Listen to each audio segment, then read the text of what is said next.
What's going on? It's your host, Dr. Splash. And before we begin the video, I updated community and I activated the ability for all of you to participate in my YouTube community. Just go to my community tab, my posts. You can post there yourself. You can put up your own posts.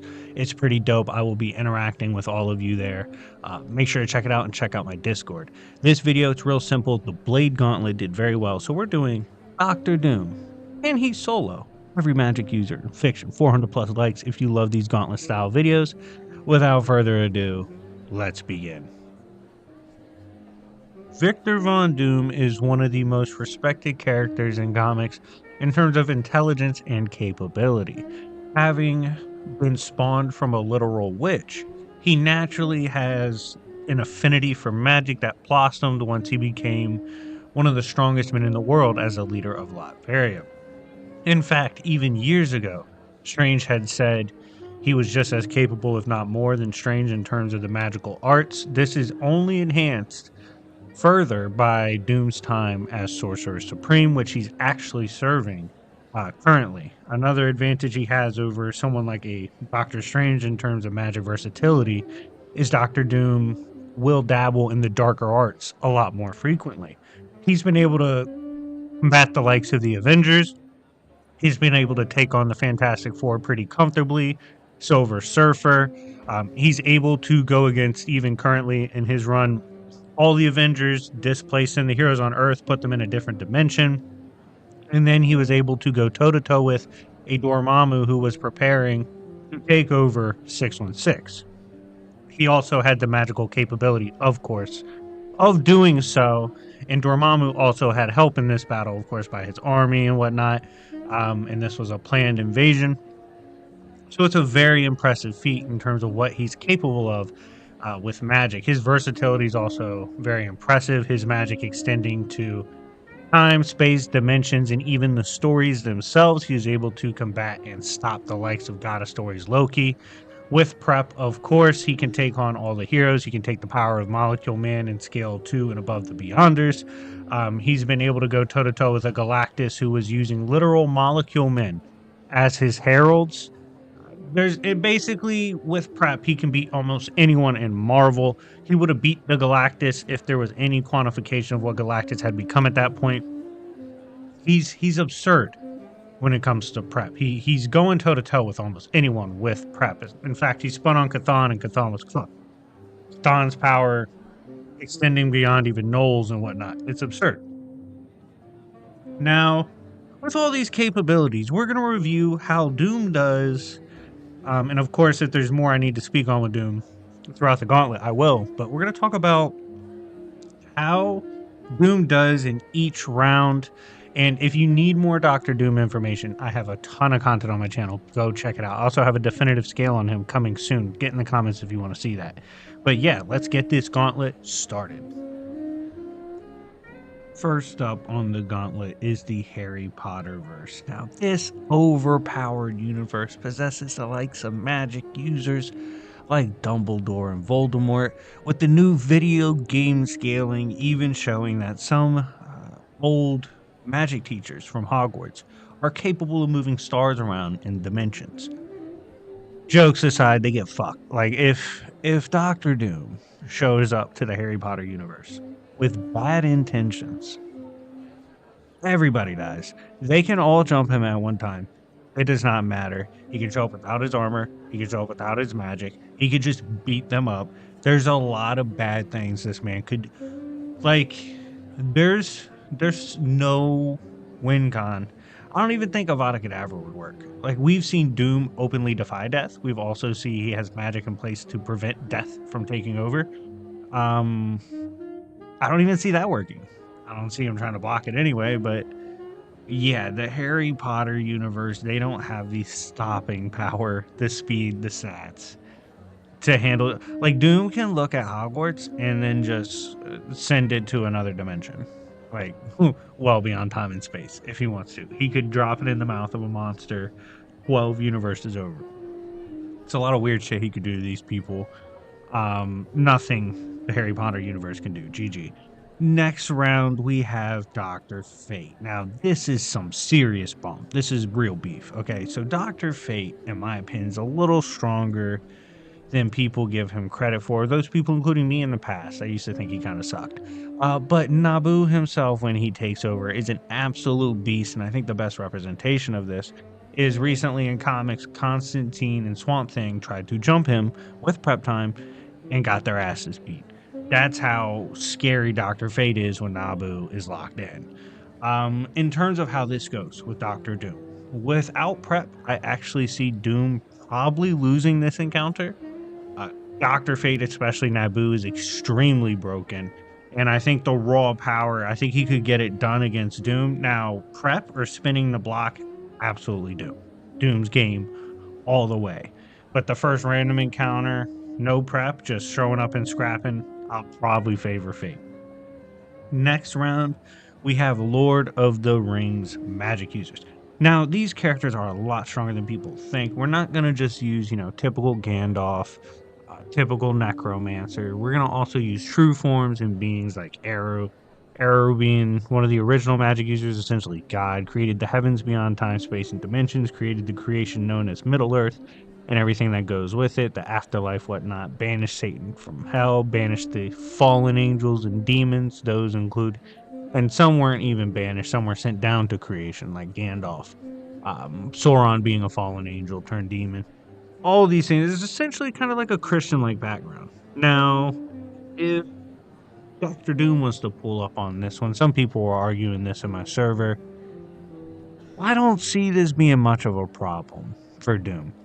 Combatively, these characters, although some are very strong, like some you can even get to like baseline outer, they don't have the bag to be something of a concern to Doom. Their raw power at the highest of ends, sure, could be problematic, but it's nothing new. It would just be raw power, which he can deal with. I mean, it's the same guy that caught Godosaur's Loki. Same guy that held off Celestial, said, hold my beers, fuck these guys, held off Celestials for like 30 minutes. He's crazy. I don't see him having a problem in Lord of the Rings. I see him walking through them, even the true forms. Sorry, like I don't think they're good enough. I just don't. It is what it is. Next round we have Sothasil Elder Scrolls. Now, shit gets tricky here. So Elder Scrolls, and I talked about this in the Blade video, and I've had Elder Scrolls content on my channel. Scaling gets wild. Like even into the second and third layer of the cosmology, you're getting to outer to high outer. So obviously when you get some of the strongest characters, because magic is not bounded by any of the layers in Elder Scrolls, characters like Dragonborn, Sothasil, all of these characters are stupidly broken, whether necromancers or whether they dabble in other arts. The power level is absurd. Now, 1v1, I think a couple, a few like Salsa and them, I think a few of the stronger characters in terms of power, I think they could beat base Doom, like just pulling up. Prep Doom probably takes him. I think if they all jump him, obviously loses. Prep Doom versus the entire magic users, all of them, that's tough. I want you guys to get in the comment section down below and let me know what you think. With prep, does he take them all? Maybe. I think with prep, if he had encountered them before, yes. If he didn't encounter before and he's just broadly prepping, probably not. But I'm curious to see what you guys think. But overall, this is a tough round for the boy Doom. Next, we have a legend among the anime fans and discussion boards, Medaka, right? So Medaka, I'll cut right to it. Most famously has 50 bazillion fucking hacks, okay? So there's literally like pages where it's just nothing but hacks listed. And this is a case of the bag will not be questioned. Like, obviously versatility will be there for Medaka. It won't be a question like with Lord of the Rings where, you're saying the versatility is just not there to really be any kind of threat to Doom. Medaka absolutely provides that versatility. The scaling itself is not as scary, I think, as people think. Like I think you can get it to outer at its best from what I've seen. Shout out to my guy GB for helping me uh, make this possible with all the things he's scaled as well as I've scaled. And from what I've seen, I think Madako beats Base Doom. I think that argument's fine. But prep, I think it's Doom's game. I really do. I don't like Doom with minimal prep took down God of Stories Loki. I don't have Madaka above God of Stories Loki. That's kind of how I view this. However, Madaka is a motherfucker, so great round. Next, we have John Constantine. Now, this is a battle that's relatively mainstream and relatively popular. In terms of how I think it goes, I'm gonna be honest, my scaling interpretation of Constantine has changed throughout the years. When it first started, I came up on Hellblazer, knew 52 Constantine was the shit, thought he was broken. I was like, this is the fucking man. And then you read more and you're like, he also can kind of be a bum. I think Doom takes this. I think Constantine absolutely at his highest ends with his magic has the AP and has the tricks to keep up with Doctor Doom. However, Doctor Doom has the versatility. He has a deeper bag, including tech, actual martial arts skills. Like he just beat the shit out of Constantine in hand to hand. He might just punch him in the face at any time during the magic battle, and that's a GG. Like I think Doom's too versatile, um, too big of a warrior for Constantine. Constantine's more the trickster type. I favor Doom in this matchup. I really do think Doom gets it done. He shouldn't lose to Constantine. Even if you think Base loses, Prep absolutely wins. Next, we have Timothy Hunter. Now, I have never, at least to my knowledge, I've never gotten a chance to really talk about Timothy Hunter on the channel. I'm going to be straight up with you. I love Timothy Hunter. Timothy Hunter's fucking broken. This is a character, one of the few characters that my old comic book plug was like, yo, you need to read Timothy Hunter. If you want to see some broken shit, read Timothy Hunter, the Books of Magic. He's basically Constantine with all the natural talent, 99 stats, and his DNA is literally magic. Like he just parts of his power like fucks on angels and demons. It's horrible. I think he definitely has the power to put down Doctor Doom. Prep, it's kind of like Elder Scrolls. I'm like, if he's encountered him before, and then prep specifically for Timothy, yeah, I could see a conversation where he gets it done. But just prepping, nah.